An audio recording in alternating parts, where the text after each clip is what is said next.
Kejap.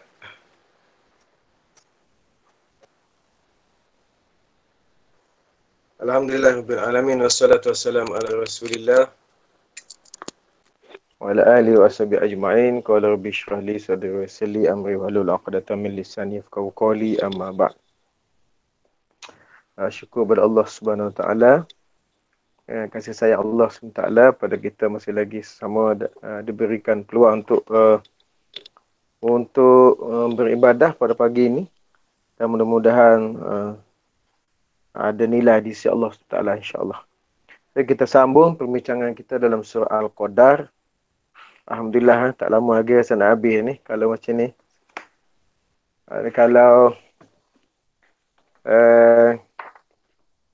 kita baca laju lagi cepat, tapi sekadar itulah. Tapi untuk dapat ilmu, kita baca pelan-pelan, insya-Allah.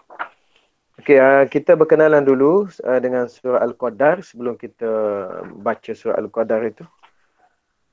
Iaitu surah Makkiyah. Al-Qadar adalah surah Makkiyah yang mengandungi 5 ayat. Surah ini dinamakan Al-Qadar kerana ia membicarakan tentang kebesaran dan kemuliaan malam Al-Qadar. Dan pada malam tersebut Allah Ta'ala turunkan Al-Quran. Dan firman Allah SWT, sesungguhnya kami menemukan Al-Quran pada malam Al-Qadar. Inna anzalnahu fi lailatul qadr. Pada malam Al-Qadar. Ia bermaksud malam yang penuh dengan kebesaran dan kemuliaan. Nanti kita bincang, takut saya lupa nak sebut. Apa beza lailatun atau lailati dengan lailun? Fatahajjat wa minal laili fatahajjat bihi nafilah. Tapi kalau Allah sebut dalam surah Al-Qadar, inna anzalnahu fi lailati. Kenapa dia ada ta tu? Kita bincang nanti, insya-Allah. Dan kaitan dengan surah sebelumnya, ini menarik ya. Perhatilah elok. Kalau surah sebelumnya, ini surah Al-Alaq, Allah Ta'ala menurunkannya dengan memulakan bacaan tersebut dengan nama Allah yang Maha Pencipta. Iqra' bismi rabbikal ladzi khalaq. Dan nama Tuhan ini telah mengajar manusia perkara-perkara yang mereka tidak tahu. Kemudian datang pula surah ini dengan menjelaskan penurunan Al-Quran, iaitu pada malam Al-Qadar yang amat mulia, tinggi nilai rahmat dan barakahnya, kerana Al-Quran turun kepada malam tersebut. Selepas Allah Ta'ala membicarakan tentang surah Al-Alaq, tentang Allama bil qalam, maka Allah turunkan Al-Quran. Surah ini maka tertibnya Al-Qadar, iaitu malam turun Al-Quran. So Allah perintahkan belajar, membaca, maka Allah turunkan Quran. Itu antara kesinambungan surah Al-Alaq kemudian surah Al-Qadar. Dan kandungannya lebih kurang, saya ringkas dalam tafsir Al-Munir ini, surah Makkiyah ini menjelaskan sejarah penurunan Al-Quran. Yang kalau nak baca dengan lebih detail, sejarah penurunan Al-Quran ini, bukan detail jugalah. Kalau yang secara ringkas lah, dia dalam buku Ulumul Quran. Dalam buku Ulumul Quran. Dan juga dalam buku apa lagi? Al-Itqan fi Ulumul Quran juga. Ialah Imam Sayuti kata saya. Al-Itqan. Bagus buku tu. Bagus. Cuma rasa macam dah ada ke belum terjemahan Al-Itqan ni. Tapi bagus, buku tu sangat bagus. Tentang sejarah Al-Quran. Kemudian surah Makkiyah ini, surah Al-Qadar ini menjelaskan tentang sejarah Al-Quran, dan surah ini juga menyatakan kelebihan malam Al-Qadar berbanding malam-malam dan bulan-bulan yang lain. Dan para malaikat dan Jibril, inna anzalna fi lailatul qadri khairum min alf syahr. Tanazzalul malaikatu wa ruh. Al-malaikah wa ruh. Nanti kita bincang nanti. Kenapa disebut malaikat dan juga ruh tu. Dan Para malaikat dan Jibril turun pada malam tersebut membawa cahaya, fadilat, keberkatan dan kebajikan terhadap hamba-hamba Allah yang mukmin lagi soleh. Dan turunnya semua itu dari Allah SWT, Tuhan yang Maha Pemurah, untuk diagih-agihkan kepada siapa yang mahu ataupun sesiapa yang Allah mahukan. Sebenarnya sesiapa yang mahu kepada cahaya. Siapa tak mahu tak dapat. Okey, kemudian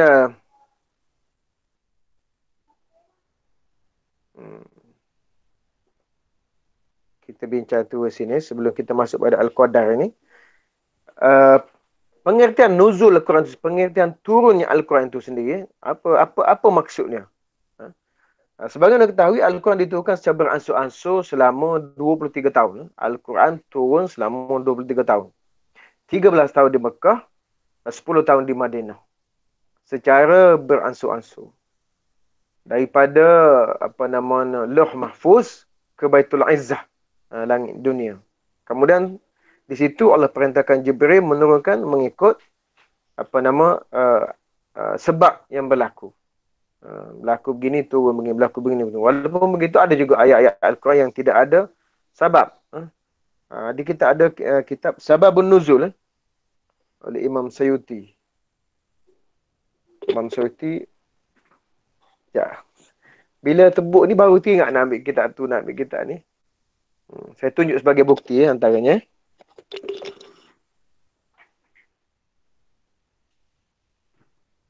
Sababun Nuzul ni mana ni Imam Sayuti ni?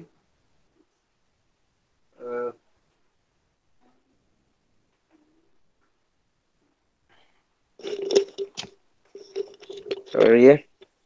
Ini yang tadi sebut tadi, Al-Itqan ni. Al-Itqan fi Ulumil Quran. Ini bagus. Buku ni sangat bagus. Tentang sejarah Al-Quran. Dipanggil Ulumul Quran. Dan Sababun Nuzul tu tak dekat sini, dekat luar. Dia membicarakan tentang ayat-ayat turun tu sebab apa. Macam yang ni kan. Antaranya sebab turun ayat yang ketiga. Contohnya ayat yang ketiga, Lailatul Qadar. Kenapa ayat ni turun? Ada ulama membicarakan sebab turun tu sebab sahabat-sahabat ni kagum dengan orang Bani Israel dulu, zaman dulu, yang buat ibadat, kemudian siangnya berperang sampai 1000 tahun. Jadi umat Nabi ni sedih lah. Kita mana boleh sampai macam tu? Kita mau berapa? Antara sebab tu turun ayat ni, Lailatul Qadar khairun min alfi syahr. Lailatul Qadar khairun min alfi syahr. Tu antaranya. Okey. Kemudian turun selama 23 tahun itu, dan penurunannya bermula pada malam Al-Qadar. Malam Al-Qadar. Itu malam dia turunkan Al-Quran itu. Manakala pada malam itu jugalah secara resminya terlantik, walaupun di Lauh Mahfuz sudah lama dilantik Nabi Muhammad sebagai Rasul, tapi secara resminya di dunia Nabi SAW dilantik menjadi Rasul oleh Allah SWT, juga berlaku pada bulan Ramadan. Pada bulan Ramadan. Masa tu. Itu tak wajib puasa lagi. Puasa diwajibkan pada tahun kedua Hijrah. Pada tahun kedua Hijrah, sebelum Perang Badar. Kemudian Allah Ta'ala berfirman dalam surah ini, sesungguhnya kami menurunkan Al-Quran pada malam kemuliaan. Lailatul Qadar khairum wa ma adraka ma Lailatul Qadar khairum min alfi syahr. Pada malam kemuliaan itu malam Al-Qadar. Kemudian dan seterusnya sampailah habis itu. Kemudian ada pun dalam surah Al-Baqarah Allah Ta'ala berfirman beberapa hari yang ditentukan itu ialah bulan Ramadan. Antaranya disebutkan bulan yang di dalamnya diturunkan Al-Quran. Itu disebut dalam surah Al-Baqarah ayat ke-145. Belum saya lupa ayat dia. Dalam tu maksudnya bulan Ramadan, iaitu beberapa hari ditentukan itu, ayyam ma'dudah tu. Maksudnya dalam bulan Ramadan, bulan yang di dalamnya diturunkan Al-Quran. Itu antara kemuliaan bulan Ramadan lah. Kemudian dalam surah Al-Anfal,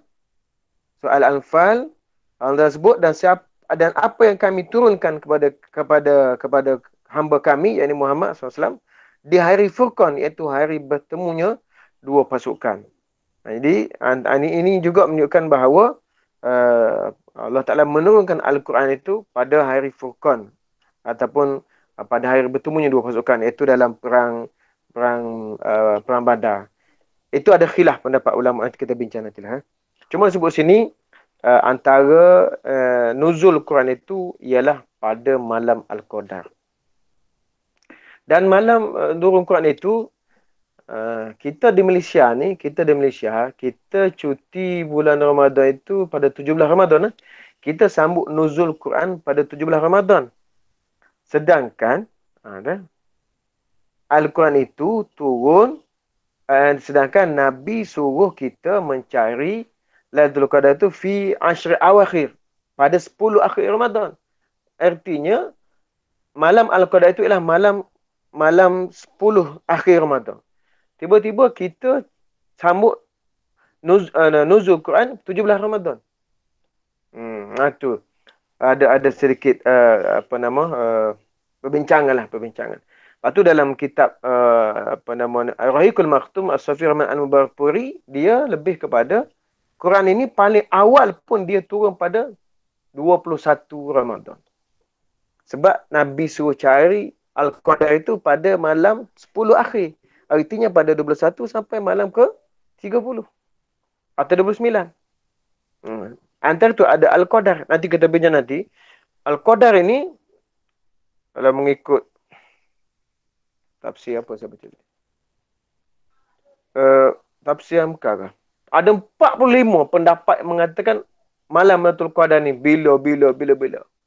Bahkan ada ulama mengatakan malam Lailatul Qadar ni hanya satu malam saja, iaitu pada malam turun Quran. Malam lepas tu tak ada dah malam Al-Qadar.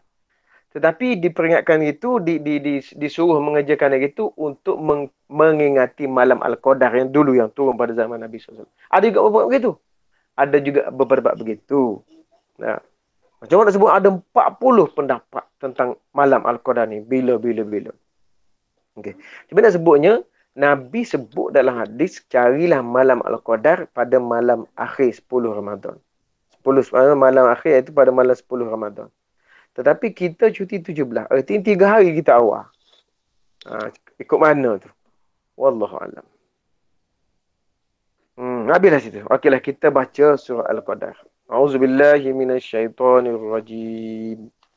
Bismillahirrahmanirrahim. Inna anzalnahu fi laylatil qadr.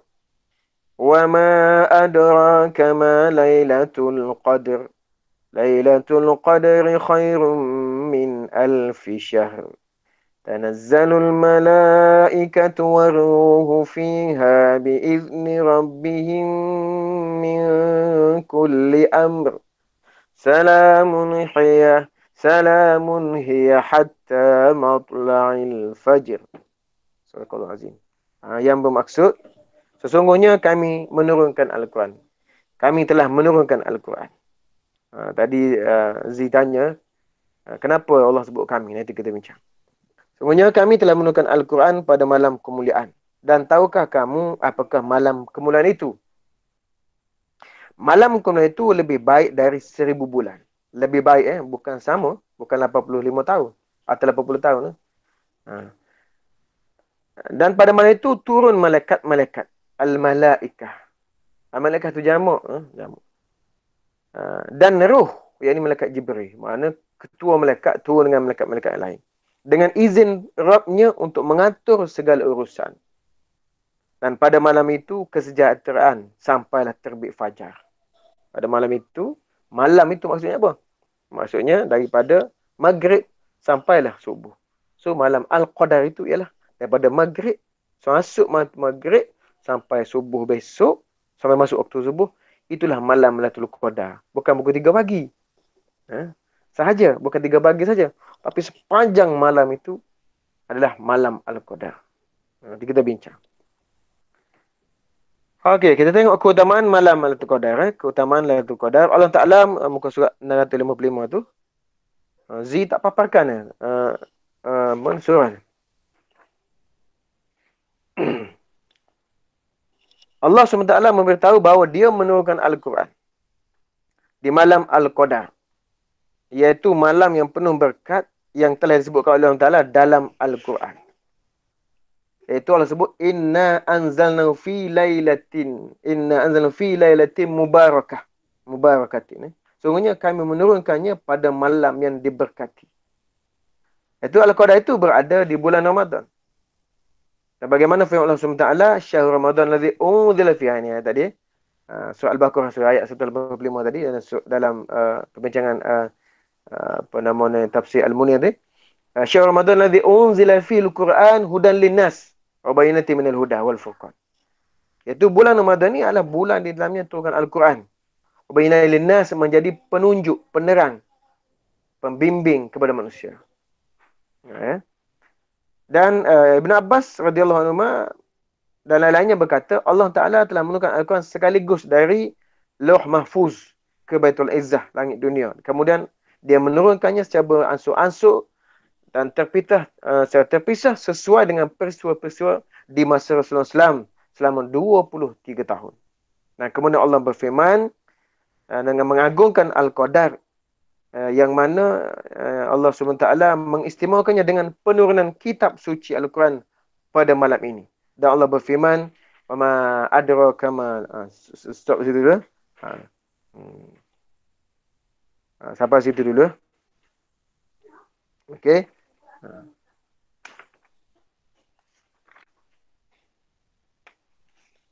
Okey, kita bersitu dulu. Sekejap. Okey, yang pertama kita nak bincang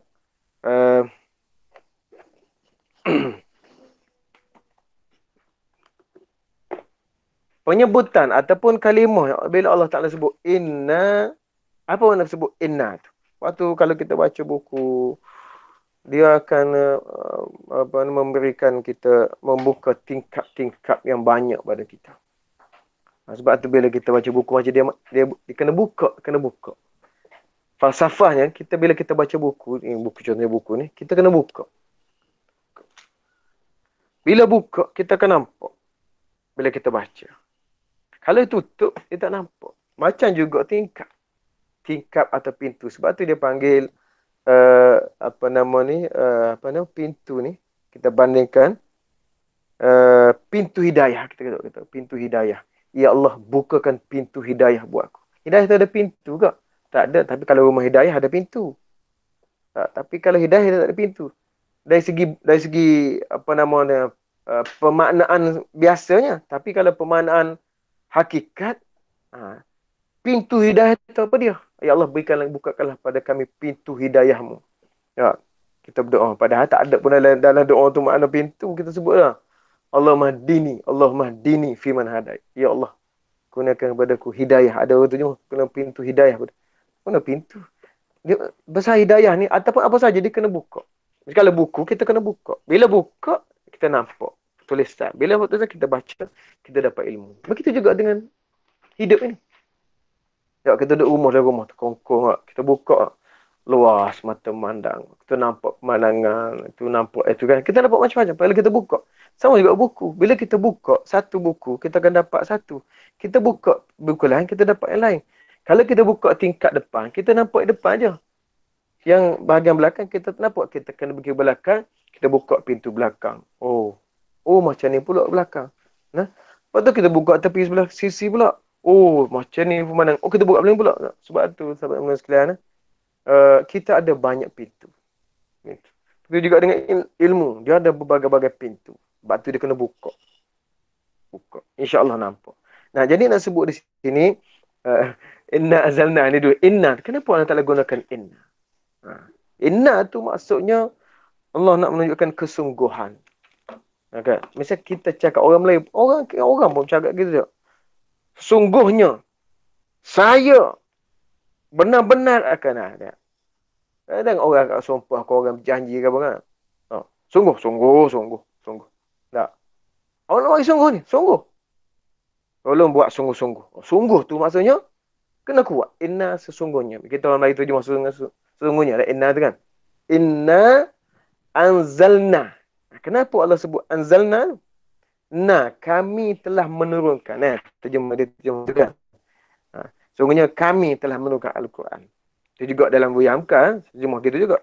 Sungguhnya telah kami turunkan kepada malam kemuliaan itu, inna anzalnahu, sesungguhnya telah kami turunkan dia pada malam kemuliaan. Kalau ni terjemah, sesungguhnya kami telah menurunkan pada malam kemuliaan, iaitu Al-Quran. Kalau apa nama ni dalam tafsir apa nama ni Al-Munir, sesungguhnya kami yang menurunkan pada malam kemuliaan, iaitu Al-Qadar. Lebih kurang aja. Tapi nak sebutnya perkataan sesungguhnya itu dan kata kami. Kami kan Allah sebut kami. Nak perhati sahabat yang semulakan sekarang.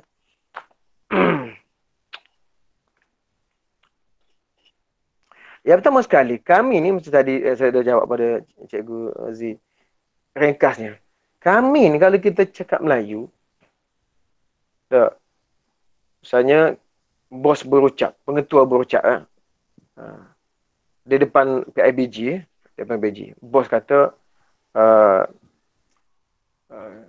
kami berterima kasih kepada ibu bapa yang datang kerana memberi sokongan kepada kami untuk sama-sama mendidik anak-anak.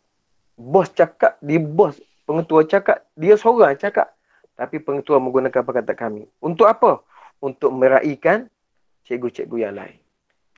Kalau Allah sebut, antaranya sebahagiannya, Allah sebut kata nahnu, maksudnya Allah nak meraihkan juga para malaikat.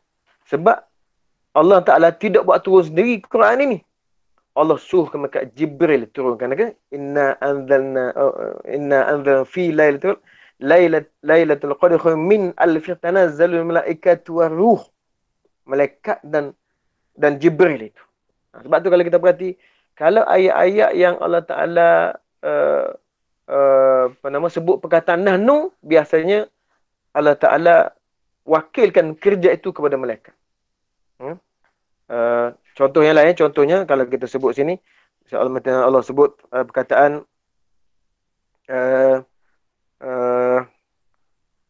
wa nahnu aqrabu ilaiha, wa nahnu aqrabu ila min hablil warid. Contohnya Allah sebut kami, dan sebenarnya kami lebih dekat kepada kamu daripada urat merih kamu. Maksud kenapa Allah sebut kami lebih dekat tu? Sebab kalau nak cakap maksudnya, kalau kematian itu kan dekat. Maksudnya yang mencabut nyawa tu malaikat Israel. Itu. Allah perintahkan malaikat Israel untuk cabut nyawa. Nah. Atau kita kata banyaklah perkataan-perkataan nahnu ni, biasa kalau perhati dalam Quran, perkataan nahnu. Tapi kalau yang jenis Allah Ta'ala sendiri yang buat, contohnya kalau Allah sebut dalam kepada manusia tentang kejadian Nabi Adam, Allah sebut lima khalaqtu biyadayya. Nabi Adam itu aku buat dengan tanganku sendiri. Khalaqtu ni aku. Macamnya kalau kata zahabtu, saya telah pergi. Khalaqtu tu saya. Sama juga dengan dalam surah As-Samad tu.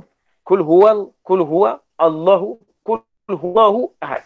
Katakanlah Muhammad, huwa Allah tu ahad. Allah tu esa. Jadi dalam keadaan penggunaan bahasa ni, bahasa Arab kita tidak boleh samakan dengan bahasa Melayu. Cuma adalah sikit-sikit kebiasaan. Kita boleh contohkan. Ataupun juga kita kata kalau raja bercakap. Tadi saya buat contoh pada Aziz, kalau raja bercakap. Kerajaan beta mengucapkan kerajaan beta. Begitu. Kadang-kadang juga dia kata kami kerajaan kami mengucapkan terima kasih kepada rakyat. Kami siapa? Maksudnya mewakili dia dan juga rakyat-rakyatnya. Begitu. Dalam erti kata kita panggil bercakap dalam berbahasa. Tapi ada juga maksud kami, Allah Ta'ala guna perkataan kami dalam Quran itu sebagai ta'zimun nafs. Ta'zimun nafs ini untuk menunjukkan kebesaran dia. Kebesaran Allah SWT. Allah ni menguasai semuanya. Sebab tu Allah sebut kata begitu. Dan juga kadang-kadang kalau kita tengok dalam keadaan bahasa Arab ni, dia dari segi bahasa, kita kadang banyak salah. Contohnya kalau perkataan menggunakan kataan fitnah. Fitnah dalam bahasa Arab, dia adalah ujian. Ujian. Bukan macam kita. Kita kalau faham makna fitnah itu, kita tuduh orang buat jahat. Macam dalam Quran, al-fitnah tu asyadu minal qatl. Kita pergi baca, kita terjemah, fitnah tu lebih besar daripada membunuh. Dia bukan fitnah macam kita faham tu. Tapi dia juga ulama bertuduh kafir itu. Tapi yang lebih tepat, fitnah tu dalam Quran itu, al-fitnah tu asyad dalam itu, fitnah itu ialah kafir tu. Kufur itu lebih besar dosanya daripada membunuh. Jadi kafir itu. Pasal apa? Pasal kafir itu salah satu ujian yang telah berikan kepada manusia sama ada nak beriman ataupun nak jadi kafir. Nah, itu istilah bahasa lah. Istilah bahasa. Dan banyak lagi lah yang lain-lain. Ya. Okey. Kemudian, uh, perkataan nahnu tu juga, kalau kita tengok perkataan nahnu itu, uh, semua orang tahu. Orang Arab lah, orang Arab. Orang kafir Quraisy tu pertama sekali dia tahu. Sebab tu zaman Nabi tu orang kafir Quraisy tidak menganyi, tidak perli dan tidak tanya Nabi. Kenapa kamu kata Tuhan kamu satu? Tiba-tiba dia kata Quran tu turun tu oleh kami. Berapa orang Tuhan kamu? Sebab dia tahu. Memang kalimah nahnu digunakan adalah ta'zimun nafs. Untuk membesarkan diri. Iaitu Allah Subhanahu wa ta'ala. Itu keadaan dia. Itu Ustaz Azhar buat lawak lah antaranya. Sebenarnya kalau nak tengok yang ni banyak lagi dalam sebenarnya banyak dah dalam ceramah-ceramah dia adakan, cuma saya kutip tadi secara ringkas lah. Kalau saya ingat Ustaz Azhar buat lawak, dia kata kita bahasa Inggeris kita pandai. Tak, ramai yang pandai bahasa. Tapi bahasa Arab orang tak pandai. Patutnya bahasa Arab kena pandai. Sebab dia bahasa Quran. Lughatul Quran. Saya ingat ada satu YouTube Cina, budak Cina. Ditanya pada dia dia buat dalam bahasa Arab, dia cakap Cina. Dia orang Cina tapi dia cakap Arab.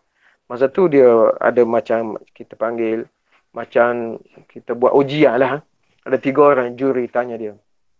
Dia tanya min aina anta min sin ni.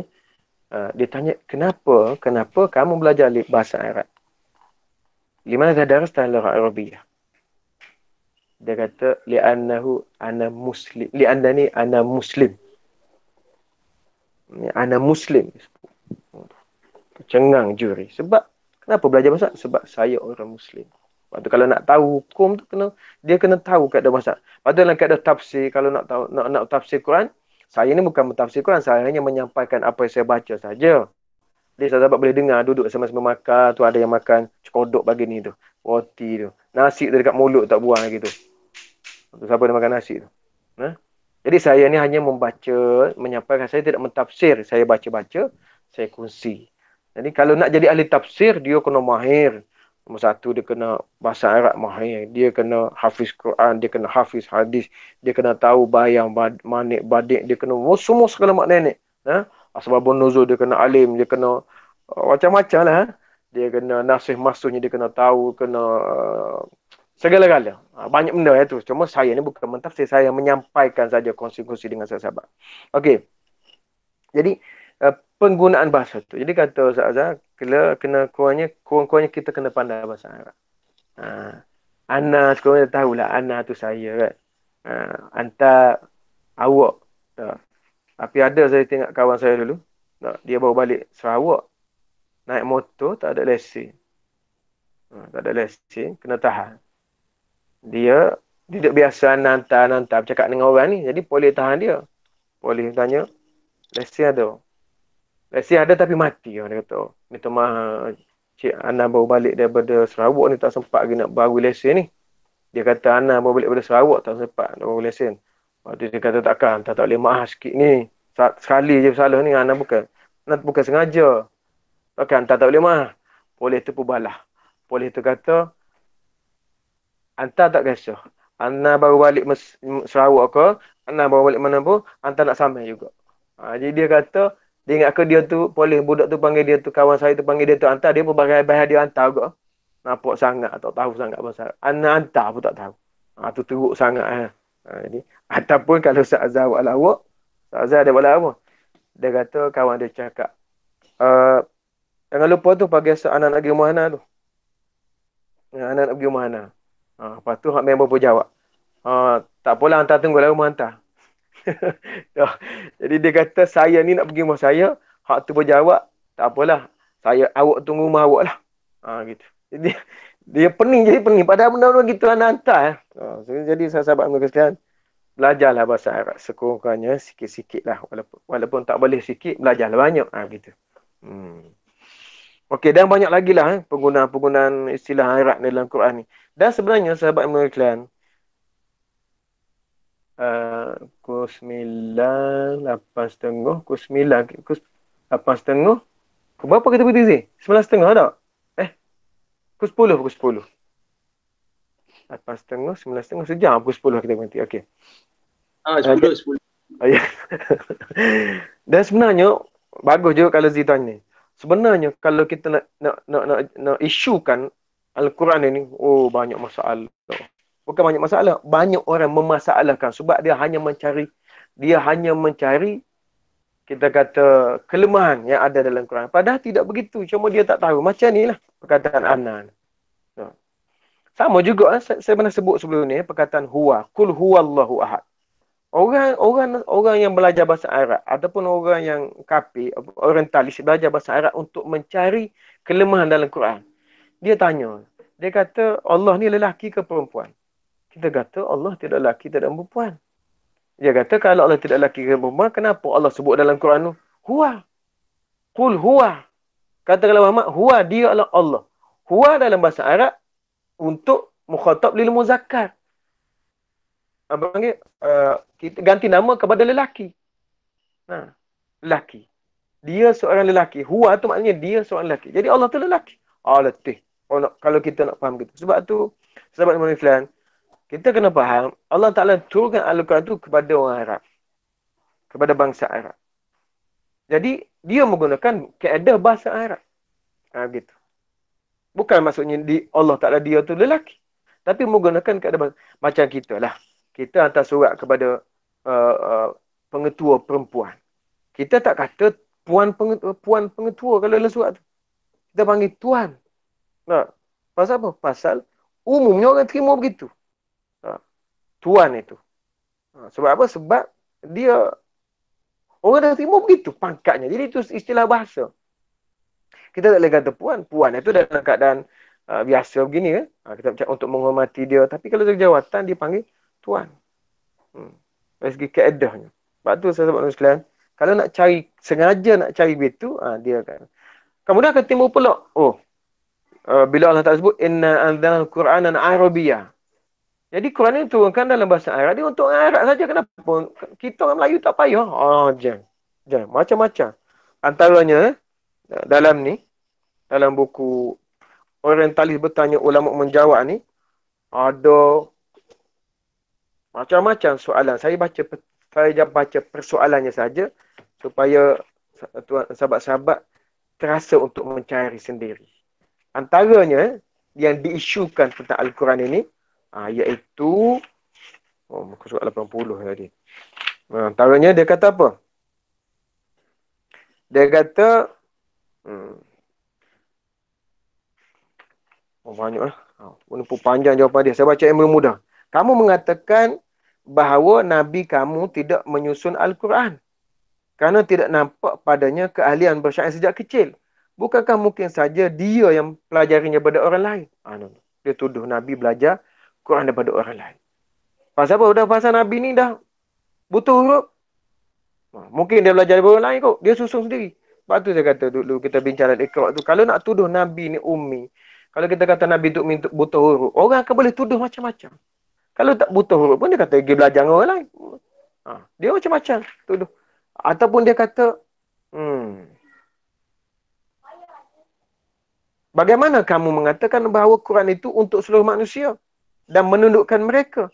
Padahal sebahagian besar mereka tidak mengerti bahasa Arab dan tak faham balaghah mereka. Macam mana kamu kata Quran itu untuk seluruh alam? Itu jawapan dia. Banyak jawapan dia. 1 muka surat, 2, 3, 4, 5, 6, 7, 8, 9, 10 muka surat. 11 muka surat nak jawab yang tu saja. Ataupun dia tanya, dia kata lagi, ni soalan orientalis. Dia kata apa? Kamu mengatakan bahawa kitab Taurat dan Injil itu diselewengkan. Padahal Al-Quran menegaskan bahawa kitab-kitab itu diturunkan oleh Allah. Kenapa Allah membiarkan kitab-kitab itu diselewengkan? Dan tidak membiarkan Al-Quran diselewengkan sebagaimana yang kamu yakin? Macam mana Allah Ta'ala juga yang menurunkan Quran, menurunkan Taurat dan Injil? Tapi kamu kata diubah. Sedangkan Quran kamu tidak. Ini tuduhan. Jawapannya 1, 2, 3. 3 muka surat. Tak banyak. 2 muka surat. Tak banyak. Kemudian, banyaklah kalau saya nak baca tu. Itu tuduhan. Ada lagi buku tuduhan lain. Iaitu Ibnu Qutaybah menulis, dia menjawab tuduhan-tuduhan terhadap mereka yang mengatakan bahawa Al-Quran ini bertentangan dengan hadis. Dia kumpulkan. Sebab ada orang tak puas hati. Hadis kata lain, Quran kata lain. Seperti, macam begitu. Padahal bukan begitu pun. Bukan begitu pun. 2 jilid. Itu sebab tu kita kena baca. Kalau tak baca, kena buka tingkat ilmu. InsyaAllah. Banyak sebut. Ini baru satu tu. Kenapa guna nahnu sedangkan Allah itu esa. Masa sebut tadi lah. Kita dah bincang tadi. Wallahualam. Kemudian, ni banyak lagi contoh-contoh yang lain lah. Tak apa. Okey. Kemudian, kita teruskan lagi. Kemudian Allah Ta'ala mengagungkan Al-Qadar yang dia telah mengistimewakannya dengan menurunkan kitab suci Al-Quran kepada mana itu. Wa ma'adu kama laylatul qadr. Inna anzalna fi laylatul qadr. Inna anzalna fi laylatul wa ma'adu kama laylatul qadr. Apa dia Lailatul Qadar itu? Wa ma'adu kama laylatul qadr. Oh, dia tak sebut kat sini wa ma'adu kama laylatul qadr. Itu dia. Wa ma'adu kama laylatul qadr. Sebut tu. Dan tahukah kamu apakah malam Al-Qadar itu? Kita dah bincang sebelum ini. Kenapa kalau Allah Ta'ala guna perkataan tanya itu untuk apa? Sebenarnya untuk menunjukkan penting. Untuk menunjukkan penting. Macam kita akan jumpa nanti dalam Al-Qari'ah. Mal-Qari'ah. Wa ma adraka mal-Qari'ah. Nanti kita bincang dalam tempat dia. Cuma sebut sini tentang pentingnya malam Al-Qadar itu. Dan malam itu adalah malam yang lebih baik daripada 1000 bulan. Imam Ahmad meriwayatkan dari Abu Hurairah radhiyallahu anhu, dia berkata, ketika bulan Ramadan tiba, Rasulullah SAW bersabda, qad ja'akum syahrul Ramadan syahrul mubarakun iftaradallahu alaikum siyamah. Tuftahu fihi abwabul jannah wa tughlaqu fihi abwabul jahim. Wa tughallu fi syayatin fihi laylatun khairun min alfi syahr. Man hurima khairaha faqad hurima. Telah datang kepada kamu bulan Ramadan, iaitu suatu bulan yang penuh berkat. Bulan di mana Allah mewajibkan atas kamu untuk berpuasa padanya.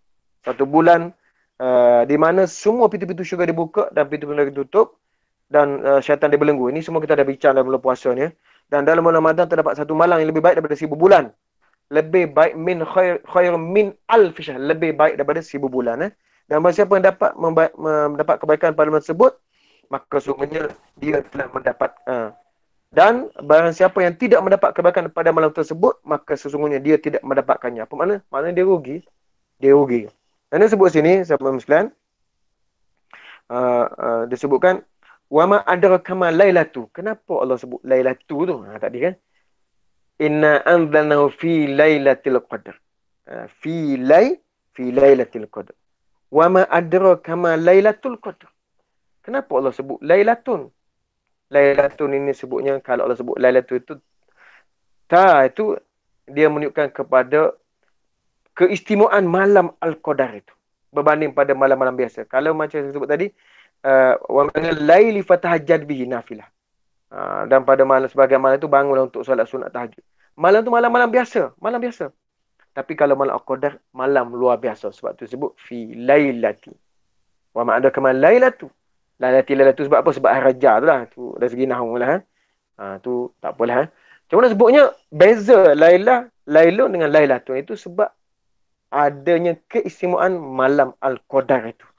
Ya Allah sebutkan kepada Nabi Muhammad SAW dan juga kepada umatnya. Dan sebagaimana yang kita dah bincang dalam hadis bulan Ramadan ni, banyak dah bincang, dibukakan pintu pada bulan Ramadan itu, bulan berkat sebagainya, malamnya itu ada malam Al-Qadar yang lebih baik daripada 1000 bulan. Dan beribadahlah malam Al-Qadar itu, dan beribadah malam Al-Qadar menyamai ibadah.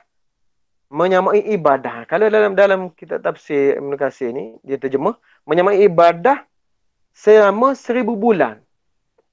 Sebagaimana dalam hadis diriwayatkan oleh Imam Bukhari dan Muslim dan daripada Abu Hurairah, bahawa Rasulullah bersabda, "Man qama lailatul qadr imanan wa ihtisaban, ghufira lahu ma taqaddama min dzambi."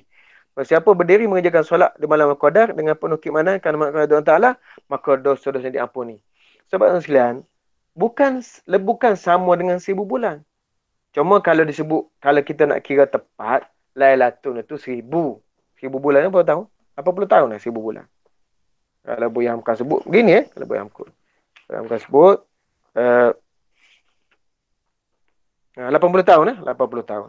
Tapi kalau Dr. Yusuf Ali sebut, Al-Qadar itu, Lailatul itu dia merujuk kepada banyak, lama, panjang masa.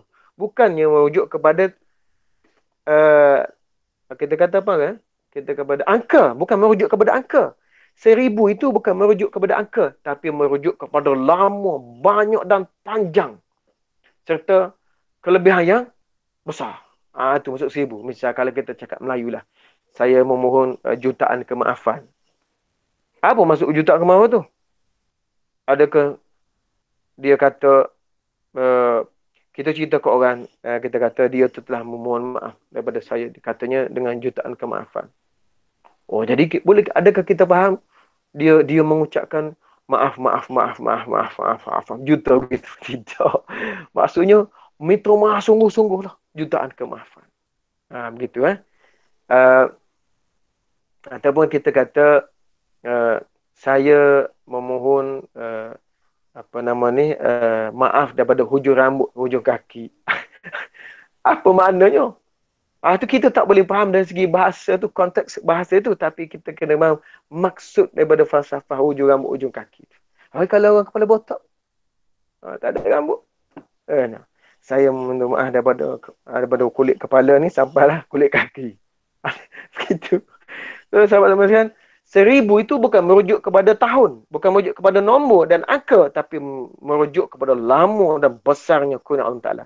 Kata Syekh Yusuf Ali, dia kata 1000 itu nampaknya perlulah difahamkan dalam pengertian bilangan yang tidak terkira banyaknya. Maksudnya tidak terkira banyak. Yang tidak ditentukan hadnya. Dia sebagai maksud masa yang terlalu amat panjang. Ya. Dan dengan banding kalau banyak pula perbandingan yang lain-lain tu. Cuma nak sebutnya sama sekalian, dia tidak merujuk kepada angka, tapi merujuk kepada lama. Seperti juga saya dah sebut contoh kita kata bila Nabi kata umat ini akan berpecah kepada 73 puak. Hadis sahih tu. Umat ini akan satastaf ke umati ala sab'in. Akan 70 ataupun 73 puak. Kulluhum finnar illa wahid. Semua masuk neraka kecuali satu. Cuba tengok umat Nabi Muhammad. Kalau nak faham umat Nabi Muhammad, semua manusia ni umat Nabi Muhammad. Dah berapa puak ada? Daripada Kristian, Yahudi, Majusi, dalam dunia ni ada beribu agama.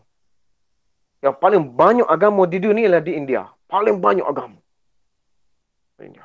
Beribu agama.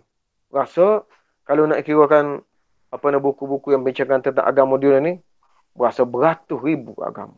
Menjolok nama yang kecil-kecil agama. Kemudian agama Islam sendiri, kita ada berapa firqah pula. Yang mendakwa Islam. Macam Syiah, Qadiani, Qadariyah, Jabariyah, Murji'ah, Khawarij. Macam-macam. Bukan 70. Itu hak dunia. Hak Malaysia. Malaysia. Ayaping lah. Ayapung lah. Rasul Kahal lah itulah. Adakah 73? Bukan. 73 itu bukan merujuk kepada angka, tapi merujuk kepada banyak. Nanti umat Nabi akan berpecah banyak. Begitu. Kalau tidak, orang kata Nabi. Tak tepatlah di Nabi. Bukan begitu. Bukan begitu. Okey. Kemudian, biar sudah situ sementara dulu. Kemudian, seperti juga kalau kita nak bincang hadis ni, banyak pula biarlah kita tak payah bincang lah. Cuma kalau kita nak bincang juga, misalnya disebutkan bulan Ramadan tu pintu neraka ditutup. Apa maksudnya pintu neraka ditutup? Dan pintu syurga dibuka. Apa maksudnya? Dan syaitan dibelenggu. Apa maksudnya? Ringkasnya kalau pintu syurga dibuka itu maksudnya bulan puasa mudah nak buat baik. Pahala banyak sebagainya mudah nak buat baik. Itu maksudnya gitu. Kalau pintu neraka ditutup, bila mudah buat baik, buat jahat. Payah. Tengah lapar, tak nak mikir nak buat jahat. Cakap nak makan, mikir nak makan kalau lapar perut ni. Orang kalau bulan biasa, orang tak malu.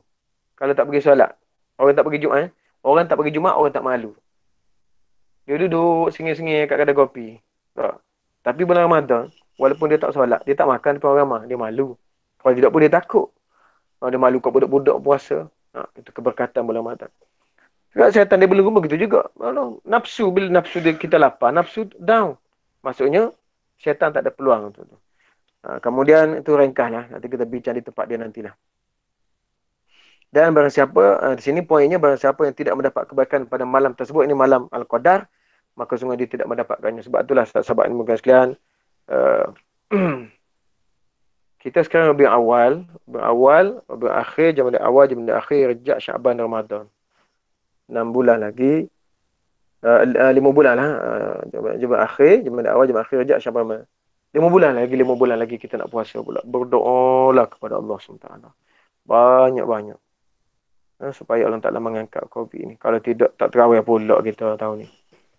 Tak terawih pula.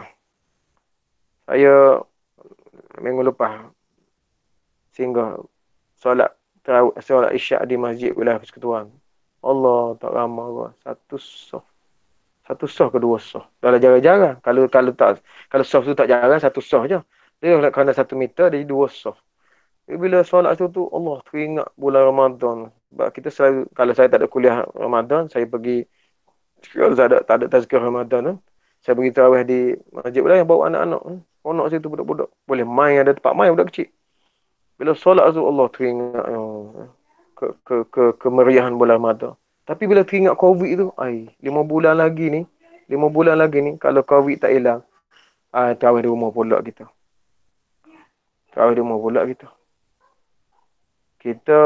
Kita lebih risau tarawih di rumah daripada beraya di rumah. Mungkin setengah orang tu risau tak beraya pula kita. Tak, kita lebih risau. Kita takut tak boleh tarawih lagi. Tarawih di rumah lah kita. Susah tuan-tuan, sahabat mulia sekalian, berdoalah kepada Allah Ta'ala supaya Allah angkat COVID ni cepat-cepat. Tapi kena sama-sama jaga dirilah. Dan duduk di rumah. Okey, kemudian habislah. Kemudian turunlah malaikat yang ditetapkannya semua kebaikan pada malam Al-Qadar. Tanazzalul malaikatu waruh fiha bi'izni rabbihim min kulli amr. Setengah jam lagi sih. Banyak lagi ni. Banyak lagi, tak ada setengah jam lagi. Ada nampak muka surat ni. Sekarang dah ringkas lah. Ustaz, muka surat apa? Saya cari dia tadi tak jumpa. Muka surat 657. Baik. Allah Akbar. Okey, turunnya sebab saya cakap ambil belakang kan tu. Tengok masa lagi. Okey, turunnya para malaikat dan ditetapkan semua kebaikan dalam malam Lailatul Qadar. Jadi Allah Ta'ala berfirman, pada malam itu turun malaikat dan juga ruh, ini Jibril, dengan izin Rabbnya untuk mengatur semua urusan. Yakni para malaikat banyak yang turun di malam Al-Qadar. Kerana malam itu penuh dengan barakah. Para malaikat turun bersama dengan turunnya barakah dan rahmat. Sebagaimana mereka turun ketika Al-Quran dibaca. Sebagaimana mereka melingkari di keliling majlis zikir. Ni. Itu sahabat sekalian. Apa nama ni? Ni majlis kita ni. Majlis ilmu adalah majlis yang sedang dipayungi oleh para malaikat. Dan orang dalam majlis ilmu akan dimohon ampun oleh seluruh penduduk langit dan bumi. Termasuk, maksudnya Allah, Nabi nak kuatkan lagi tu, takut bumi ni orang kata atas darat saja. Nabi kata termasuk ikan-ikan di laut. Maksudlah bukan macam ikan, maknanya ni spesies dalam laut lah. Spesies kuda laut ke, apa pun benda lah dalam laut, sedang memohon ampun bagi orang yang sedang berada dalam majlis ilmu. Tak nak kau kita begitu? Kalau tak nak juga memang sakit mental lah. Kemudian mereka membentangkan sayap mereka bagi para penuntut ilmu yang bersungguh-sungguh sebagai penghormatan untuknya. Malaikat Jibril ni, kalau malaikat Jibril, dia ada 600 sayap. 600 sayap. Lepas tu kalau kita tengok cerita, tengok satu cerita tu putih ni. Malaikat Jibril bergaduh dengan malaikat apa tu, ada sayap tu. Dia tahu memang itu digambarkan dalam Injil pun begitu juga, Taurat pun begitu juga. Tapi kita tak boleh gambarkan begitu. Jadi malaikat Jibril ada 600 sayap. Dan malaikat dia bercahaya. Dan sayap Jibril ni kalau dia buka sebelah je dia buka, tertutup dunia ni. Bukan bumi, dunia ni tertutup. Jadi, apa nak ragukan kelajuan malaikat kalau turun naik? Kalau ke mana pergi pun. Apa nak ada kelajuannya? Kalau dia sayap neratus ada kalau sebelah buka situ. Wallahualam lah tuan-tuan. Sebab tu Allah Ta'ala tak bagi kita tengok malaikat. Kalau kita tengok malaikat, gila kita. Tengok hantu pun takut. Hantu tu pasal dia hodoh. Malaikat besar. Itu yang Ibu Jahal kata bila nak mendekatkan Nabi, dia tengok sayap yang sangat mengerikan. Tengok sayap mengerikan. Kita tengok kulit ular pun takut. Jangan tak tengok ular lagi, kulit ular tu. Ada ular sini. Kemudian ada pun kata ruh yang berkata, ada yang berkata ruh itu adalah Jibril. Termasuk dalam kategori menyambungkan, yakni ataf kata yang bermakna khusus kepada yang bermakna umum. Yakni khusus itu Jibril, umumnya malaikat. Malaikat turun, termasuk malaikat Jibril. Jibril pun malaikat juga, tapi khusus. Sebut itu khusus pada Jibril sebab dia ketua malaikat. Itu kan? Pelajar bila kali kita sebut di sekolah lah, kita kata kepada pelajar-pelajar yang saya sayang sekalian, terutama kepada ketua kelas. Itu ketua kelas. Ketua kelas pun pelajar juga, tapi khusus pada dia ketua kelas. Begitulah bukan maksud dia. Macam keluarga lah, kita ada ketua keluarga. Kampung, kita ada ketua kampung. Gitu. Kemudian tentang firman Allah Ta'ala, min kulli amr. Tak puas hati kalau tak sebut tentang roh ni. Tentang roh. Kalau di sini sebut baca bukan lambat. Sebab itulah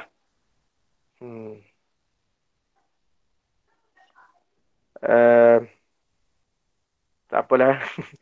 Panjang pula sebut. Terasa nak sebut. Tak apalah, kita sebut sikit. Bila malaikat datang bawa Al-Quran tu, Jibril datang menurunkan Al-Quran. Malam itu, kata kalau Buya Hamka sebut apa? Pada malam itu, terubatlah hati manusia. Iaitu Nabi SAW. Hati utama manusia iaitu Nabi Muhammad SAW. Yang sudah sekian lama merasa diri terpencil dari kaumnya. Kerana perasaannya yang murni sudah sejak kecil tidak menyetujui penyembahan berhala. Dan tidak pernah beliau memuja patung-patung dari batu dan kayu sejak kecil. Dan sudah sejak muda lagi hati kecilnya tidak menyukai adat-adat buruk bangsanya. Dan pada malam itu terjawab segala pertanyaan hati, terbuka segala rahsia yang muskil selama ini. Itulah malam damai, malam salam, sejak terbenamnya matahari sampai terbitnya fajar hingga besok. Itunya sahabat Muslim. Jibril datang dengan malaikat yang lain, bawa Quran. Hati Nabi berubah. Zaman berubah daripada zaman jahiliah kepada zaman Islam. Ramai orang jadi baik. Tapi kalau kita dengan Quran, kita dah dapat Quran, baca Quran, ada tafsir Quran, berbagai-bagai lagi. Kalau kita tidak berubah ke arah lebih baik, maka kita masalah. Kita masalah. Sebab tu sahabat Muslim, bacalah. Sekurang-kurangnya biarlah ada sebuah tafsir di rumah. Bukan terjemahan. Kalau macam ni dia panggil terjemahan. Ini terjemahan. Terjemahan. Kalau tafsir ni macam kita baca ni lah. Tafsir Ibn Katsir. Ini yang paling mudah lah. Paling mudah. Berapa banyak tafsir kita ada. Yang dia sudah terjemahkan pun banyak. Ada masalah sikit, boleh rujuk sendiri. Tak payah tanya ustaz. Tak payah tanya. Kadang-kadang, benda tu mudah. Kadang benda tidak rumit sangat. Sebab tu kalau boleh biarlah ada satu. Kalau semua rumah ada komputer, satu seorang ada komputer. Bahkan bukan satu seorang, 2-3. Saya ada 3 laptop rumah saya. Saya ada, rumah saya ada, anak saya ada. Belajar, baru 3 orang. Kalau belajar lagi, kalau anak 10 laptop. Mak ayah, 12. Laptop pun 1,000 lebih, 2,000 dah. Tafsir Ibn Katsir ni rasa, kalau cetakan baru rasa 500 ke 400. 80 ke, begitulah. Lebih kurang. Kalau kat kedai mahal lah, ni kita beli direct dengan kawan-kawan yang mengedar tu. Jadi biarlah ada sekurang-kurangnya satu tafsir di rumah. Gitu. Setakat ni yang paling murah tafsir Ibn Katsir lah. Ada juga lagi murah tafsir Jalalain. Jalalain itu tafsirnya terlalu ringkas. Sebab dia bersifat tafsir harfiah. Dia bukan terjemuh harfiah, tafsir harfiah. Ada 2 jilid. 2 jilid. Okeylah. 2,5. Kemudian, min kulli amr. Min kulli amr. Untuk mengatur semua urusan. Mujahid berkata malam itu begitu sejahtera untuk segala perkara. Sa'id bin Mansur berkata, Isa bin Yunus menyampaikan kepada kami, Al-Amsh menyampaikan kepada kami dari Mujahid dalam mentafsirkan ayat salamun hiya hatta matla'il fajr. Allah Akbar. Sorry. Min kulli amr itu maksudnya malam sejahtera untuk segala perkara. Itulah pendapat Sa'id bin Mansur. Daripada siapa? Daripada Yasin yang tadi. Itu satu pendapat. Ada lagi yang mengatakan min kulli amrin itu maksudnya adalah qadar itu ditetapkan pada malam itulah. Pada malam Lailatul Qadar itu. Turunnya apa, bagaimana akan terjadi sebagainya. Mana sini kalau dalam tafsir Al-Munir ini disebutkan malam penuh hikmah, malam Al-Qadar itu sebut sini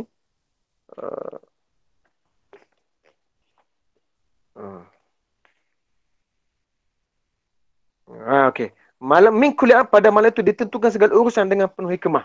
Min kulli amr. Antara ketentuan memuliakan malam itu ialah bahawa beramal pada malam tersebut adalah lebih baik pada malam 1000 bulan. Imam Ahmad Nasai meriwayatkan daripada Abu Hurairah seperti hadis tadi lebih kurang juga. Maksudnya yang kulli amr urusan itu ada sebut di sini malam sejahtera untuk segala perkara. Yang ini lebih baik daripada 1000 bulan.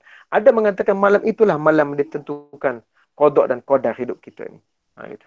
Kemudian salamun hiya min kulli amr, salamun hiya iaitu sejahteralah malam itu. Ini malam Al-Qadar merupakan satu malam yang sejahtera. Ini syaitan tidak boleh melakukan kejahatan atau melancarkan gangguan di malam tersebut.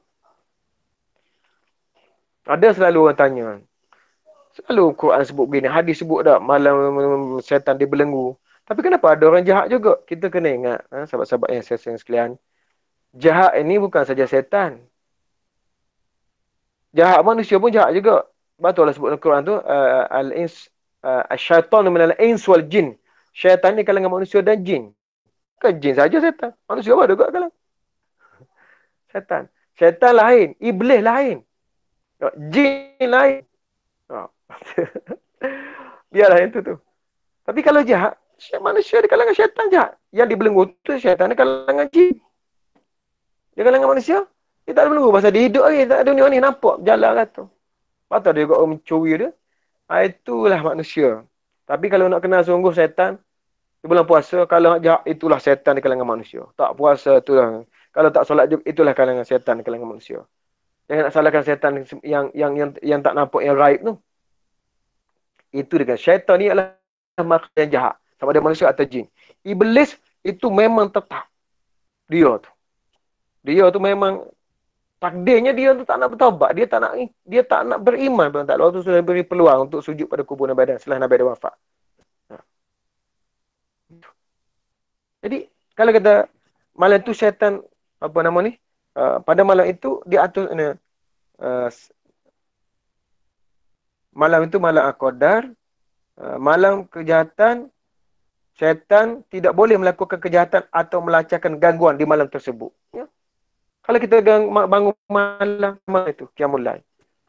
Syaitan jahat tak bangun malam tu. Dia tidur. Ya. Katalah dia tak tidur. Katalah dia lagi suka odeng malam-malam duk dicuri rumah orang. Kita bangun tahajud. Dia tak masuk, kita ada orang. Allah Akbar. Lari tangan dia. Tak tidur lah pakcik ni dia. Orang ni tak tidur lagi. Solat. Pasal apa? Pasal bila ada orang, masa dia tak berani ganggu. Dari segi logik lah. Ataupun kalau orang kata lah. Orang kata antara kebaikan ni seokok apa dia? Ada juga kebaikan orang seokok ni. Apa dia? Iaitu orang curi tak masuk rumah. Macam mana orang curi tak masuk rumah? Pasal dia tak berhenti batuk. Cik batuk je. Tidur sekejap batuk. Dia nak batuk. Ada orang curi nak masuk. Tak tidur lagi pakcik ni. Padahal dia batuk. Kuat seokok. Itu. Jangan marah. Okey, kemudian Qatadah yang dari lain berkata, segala urusan diatur, ajal dan rezeki ditentukan pada malam tersebut. Itu sebut tadi tu Al-Qadar itu. Ya? Malam min kulli amr, urusan itu. Sebagaimana firman Allah Ta'ala, fiha yufraku kullu amrin hakim. Amrin hakim itu, pada malam itu diatur segala urusan dengan penuh hikmah. Mana malam Aqadah. Dan selanjutnya Allah Ta'ala berfirman, salamun hiya hatta matla'il fajr. Sejahteralah malam itu sampai terbit fajar.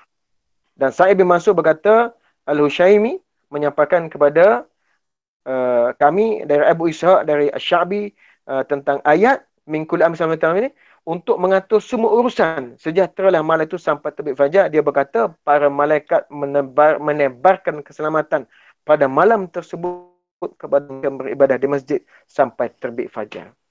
Masjid atau di rumah.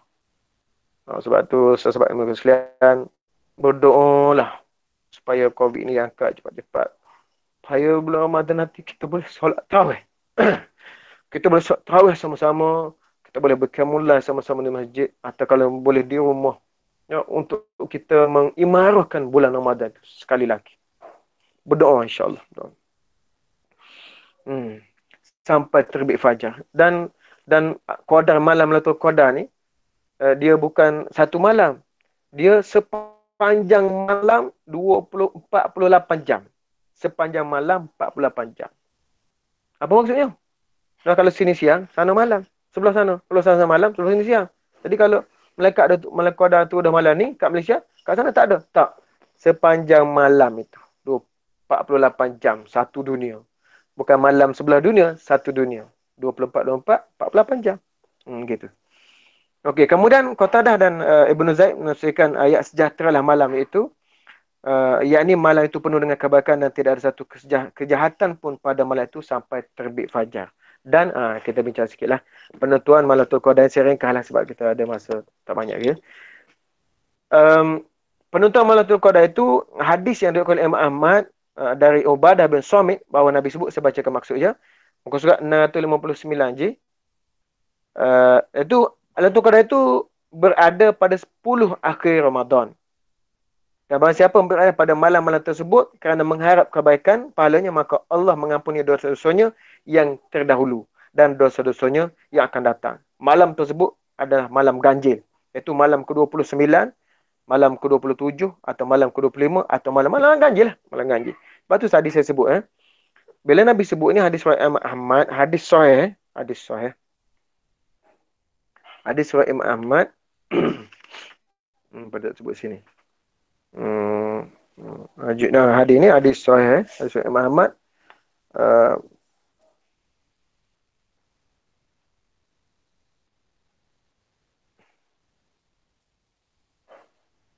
Hadis hasan, dan sementara hadis kedua, hadis dapat dihasankan. Hadis sahih jugalah. Okey. Kemudian sebut tadi malam 10 akhir Ramadan. Dan siapa beribadah pada malam tersebut, maka dia dapat Lailatul Qadar. Sebab tu sebut tadi, bukan 17 Ramadan. 17 Ramadan tu 3 hari awal. Maknanya 10 sampailah akhir Ramadan. Itu kalau nak cari Lailatul Qadar. Begitu juga hadis yang kedua tu daripada Abu Ahmad, daripada Ubadah bin Samit juga, iaitu sesungguhnya Lailatul Qadar itu adalah malam yang bersih dan terang seolah-olah ada bulan yang bersinar, tenang, tenteram, dan cuacanya tidak dingin dan juga tidak panas. Bintang yang digunakan untuk melempai syaitan tidak keluar pada malam itu sampai waktu subuh. Dan sesungguhnya tanda di pagi harinya adalah matahari keluar dengan redup tanpa sinar memancar dan lebih mirip rembulan di malam bulan purnama. Dan syaitan tidak boleh keluar bersamanya pada hari itu. Panjang cerita lah ni. Cuma saya sebut tadi, sahabat iklan, carilah malam Lailatul Qadar itu pada 10 akhir Ramadan. Dan tandanya besok kalau malam Lailatul Qadar, besoknya lah antaranya redupnya, kemudian mataharinya bagaikan bulan purnama. Mana tidak begitu panas, tidak menyilaukan. Begitu. Kemudian sanad ini hadis hasan, meskipun dalam matanya terdapat gharabah. Gharabah ni, kalau kita rujukan dia, adalah hadis yang diriwayatkan secara sendirian oleh seorang perawi dalam satu period. Tetapi maknanya dalam terdapatnya dalam kalimah yang diriwayatkan oleh seorang rawi secara sendirian. Tapi kita melihat kepada makna, kita bandingkan dengan hadis yang lain, dia adalah sahih sebab berbandingkan kepada yang lain. Rekahnya begitu sebab banyak sangat kalau kita nak guna istilah, saya nak huraikan istilah-istilah hadis dia panjang pula lah. Biarlah itu. Harap sahabat-sahabat faham. Kemudian banyak sini ya tentang bulan Ramadan ini, tentang Lailatul Qadar ni banyak banyaknya. Fi kulli, ada mengatakan Abu Daud menulis dalam bab dalam sunannya, dalam bab anna Lailatul Qadar fi kulli Ramadan. Abu Daud mengatakan Lailatul Qadar itu sebenarnya seluruh Ramadan itu adalah Lailatul Qadar. Tapi sebenarnya kalau kita fikir begitu pun logik juga, munasabah juga. Pasal apa kalau kita perhatikan? Banyaknya pengampunan Allah SWT. Bila masuk Ramadan, kalau kita bangun qiyam sebagainya, bangun qiyam tu termasuk daripada malam lah. Bukan sekian mulai tahajud tu saja. Daripada maghrib kita bangun. Man soma, man qama, man soma, man qama Ramadan iman wa ihtisaban ghufrana ma taqaddama min zambi tu. Mana pada maghrib kita berjemaah, kemudian kita solat sunat, kemudian kita solat sunat isyak, kemudian solat isyak berjemaah, kemudian solat isyak, sunat isyak berjemaah, kemudian tarawih berjemaah, kemudian kita solat witir, kemudian kita baca Quran, kemudian kita pun tidur. Kita dapat pahala lebih baik daripada 1000 bulan untuk sampai itu saja. Tahajud kita tak bangun. Siapa? Boleh cakap tu. Tapi kalau kita bangun pula sampai menghidupkan malam semuanya, kita dapat lebih lagi. Tapi nak sebutnya, sahabat sekalian, sepanjang malam itu kita dapat bulan Ramadan, pengampunan Allah Ta'ala. Lepas tu, dalam tu pula ada Lailatul Qadar. Kemudian lepas tu pula, lepas Ramadan pula, kalau siapa puasa mansama sitah, siapa yang puasa 6 hari, dalam bulan fi Syawal, seolah-olah dia puasa sepanjang tahun. Siapa puasa 6 hari dalam bulan Syawal, seolah dia puasa sepanjang tahun. Pula berpahala. Kemudian dalam tu pula ada pula nisfu Sya'ban, ada pula puasa Asyura. Siapa puasa Asyura, Allah Taala ampunkan dosanya yang lepas-lepas. Jadi seluruhnya hidup kita ni kalau kita beribadat adalah pengampunan kepada Allah SWT. Dan sebenarnya sahabat yang saya sekalian, keampunan Allah SWT terlalu besar berbanding dengan kemurkaan Allah SWT yang sangat kecil. Dan lain-lain lah. Kemudian perawi ni sebut begini, daripada Abu Sa'id, Rasulullah melakukan iktikaf pada 10 akhir Ramadan. Itu satulah. Kemudian ada pula mengatakan Lailatul Qadar tu pada malam ke-20 hingga 30 Ramadan. Ada juga pula makna 20 hari. Ada juga pula mengatakan bahawa Lailatul Qadar itu adalah pada malam ke-25 bulan Ramadan. Ada pula mengatakan macam-macam sini sebut. Ada kata 45, saya kata ni 45 tadi. Malam Al-Qadar itu. Ada 45 dan macam-macam lagi lah. Itu kemudian sedikitlah yang Buya Hamka sebut Yang Buya Hamka sebut tentang malam Al-Qadar ini. Di sini lebih kurang juga yang tadi. Cuma dia kata ini cerita peribadi Buya lah. Heran dan kagum saya dengan orang tua saya. Dia panggil orang tua tu bukan ayah dia. Iaitu Syekh Yusuf Amirullah. Macam kita lah. Kita kalau orang kita kagum, kita panggil ayah anda, kita panggil ayah. Saya kalau orang tua kita panggil ayah ya. Senang. Pada kita bukan kita panggil ayah.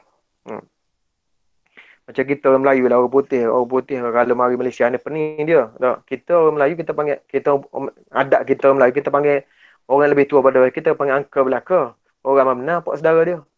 Tak. Uncle. Banyak pada awak. Kalau orang kita orang putih tanya, pasal kita panggil uncle belaka. Tak. Padahal bukan orang pak saudara kita. Anti belaka kita orang tua panggil anti belaka. Dah bukan mak saudara kita. Itu istilah bahasa kita bahasa. Okey, kemudian kata Buya Hamka, Syekh Amirullah ni ia wafat pada 11 Ramadan 1392 Hijrah pada tahun 1972. 72 saya umur setahun. Saya umur setahun tak boleh cakap lagi. Saya umur 3 tahun baru boleh cakap. Semua orang cakap saya bisu masa kecil. Kemudian dalam usia 86 tahun. Seketika saya menziarahi beliau pada 10 April 1972, beliau mengatakan pendapatnya yang sesuai dengan pendapat ulama yang disalin oleh Hafiz Ibn Hajar. Kata dia bahawa Lailatul Qadar sebenarnya hanya sekali. Iaitu pada malam turun Quran dulu, masa zaman Nabi. Cuma yang dikatakan yang kita perkuat dan perbuat ibadat di dalam bulan puasa menunggu Lailatul Qadar itu ialah memperingati dan memuliakan malam Al-Quran yang pertama itu diturunkan. Dan kita kenangkan setiap tahun agar kita bertambah teguh memegang segala dan ditentukan Tuhan. Tapi ini bukan pendapat jumhur. Ini pendapat dia dan sebahagian ulama dalam yang ditulis oleh Hafiz Ibn Hajar. Apapun sahabat-sahabat sekalian, yang disebut di sini ialah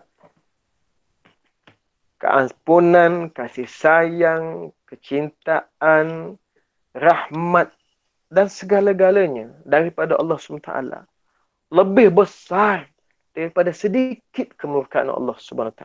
Itu pun boleh dipadam dengan taubat kepada Allah SWT. InsyaAllah. Mudah-mudahan. Ya. Jadi sebab itulah dalam surah Al-Qadar ini Allah Ta'ala sebut lebih baik dari 1000 bulan. Kenapa? Bukan dia itu lebih baik 1000 bulan, tapi dia tidak merujuk kepada angka, tapi merujuk kepada banyak dan lamanya. Okey, sebagai kesimpulan, kita ambil kesimpulan daripada tafsir Al-Munir ini. Ini bagusnya Al-Munir ini ada kesimpulan. Iaitu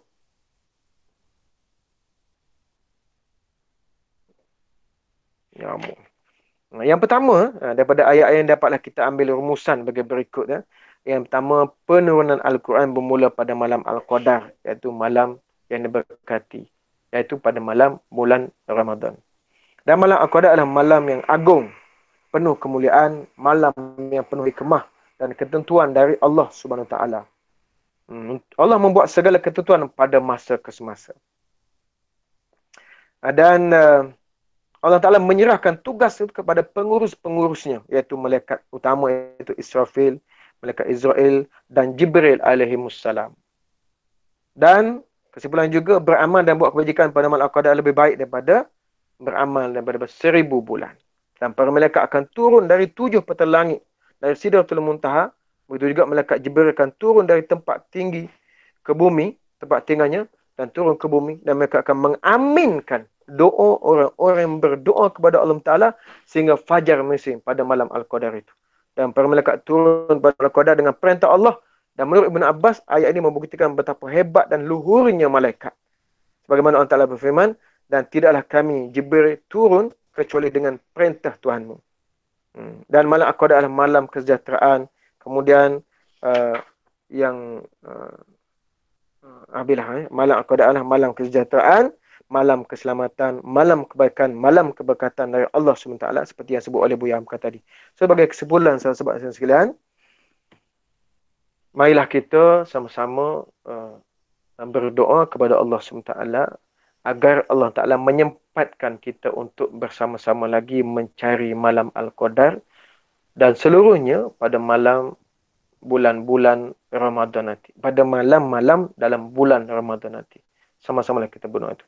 Yang keduanya, sahabat-sahabat sekalian, untuk kita memahami Al-Quran, kita tak cukup untuk baca terjemahan, baca tafsir. Baca tafsir pun kita belum cukup lagi.